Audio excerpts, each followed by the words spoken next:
Hello，大家好，歡迎返嚟我嘅 channel，我係啫喱。我呢度咧準備咗一個大概300個 gram 左右嘅合掌瓜啦。咁合掌瓜佢係瓜類之中營養最全面嘅，尤其係佢所富含嘅葉酸啦係非常之豐富嘅。但係佢嘅卡路里、碳水化合物同埋脂肪嘅含量咧都係非常之低嘅喎。對於需要減肥嘅人士嚟講咧，合掌瓜都係非常之友好㗎。正因為合掌瓜所含嘅葉酸係非常之豐富啦，所以咧佢可以活化細胞啦，令到身體嘅新陳代謝加快啦，從而咧可以減慢人體所有器官嘅老化嘅。通常我會保留合掌瓜嘅皮啦，因為合掌瓜嘅皮包住咗一啲好珍貴嘅細胞液啦，而呢啲細胞液對於滋潤皮膚嘅功效係非常之好㗎。你哋今日好嗎？留言話我知，你哋想睇啫喱煮啲咩餸啊？祝你有開心愉快嘅一日。印度椰子佢嘅營養價值咧係非常之高嘅，佢有止咳、潤肺、清肺燥、降肺火、滋陰補腎嘅功效啦。對於燥咳啦、熱咳啦、咳出嚟嘅痰係黃色嘅，或者係有痰但係塞住咗喺氣管度咳唔出，對於以上嘅呢啲症狀咧，印度椰子都有非常之好嘅輔助治療功效嘅喎。咁我呢度咧就用咗一個大概300個 gram 左右啦。另外，印度椰子嘅椰子油對於皮膚嘅滋潤啦、頭髮嘅保健啦，都有非常之出色嘅功效嘅喎。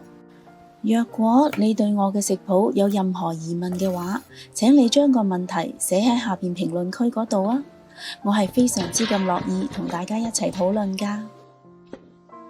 粟米，佢嘅粟米芯有清熱利尿、排毒降血壓嘅功效嘅，而且咧佢係天然嘅抗炎藥，對於肺、肝、膽、腎嘅炎症咧都有好好嘅輔助治療作用㗎喎。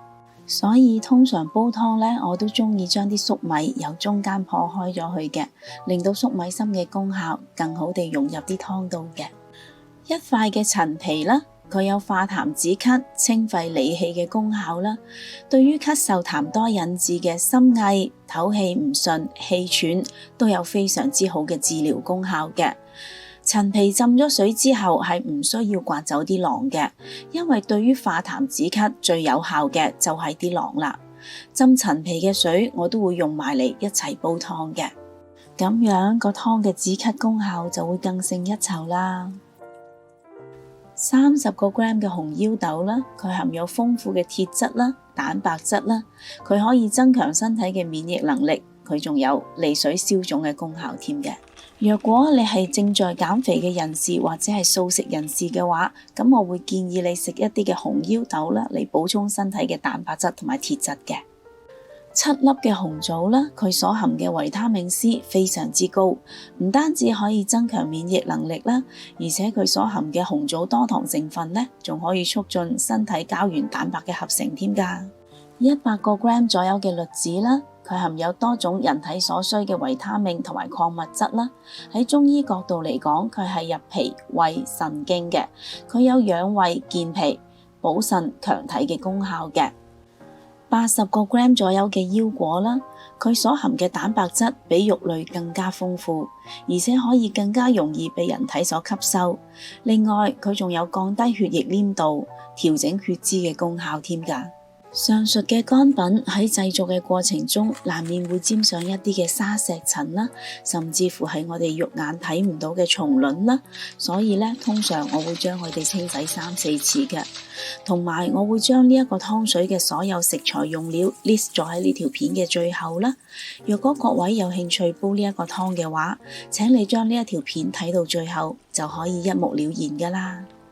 為咗避免各種營養元素嘅流失啦，以上介紹嘅乾品呢，喺煲湯之前我都唔建議提前去浸佢嘅，只要將佢哋徹底清洗乾淨就可以用得噶啦。今日我會用電子湯煲嚟煲湯啦，所以我會加入2.5 litres至3 litres左右嘅清水啦，水滾之後計時煲佢120分鐘嘅。哇，咁快個湯就已經煲好咗啦！哇，好香啊！濃濃嘅椰子香味同合掌瓜獨有嘅清新田園香味交織埋一齊，嗰種滲人心肺嘅香味真係令人聞到都已經流口水啦。睇下個湯嘅顏色係焦糖色㗎，好靚啊！呢個湯飲落清甜順喉，飲完之後口入邊會縈繞住淡淡嘅椰子香味，非常之令人回味無窮㗎。不如今晚你都試下煲呢個咁健康又好味嘅湯水啦。若果你都鍾意我嘅食譜，請你俾 like 同埋留言話我知啦。記得訂閱我嘅 channel， 順便撳埋隔籬個鐘仔啊！多謝晒你嘅收睇，我哋下一個食譜再見啦，拜拜。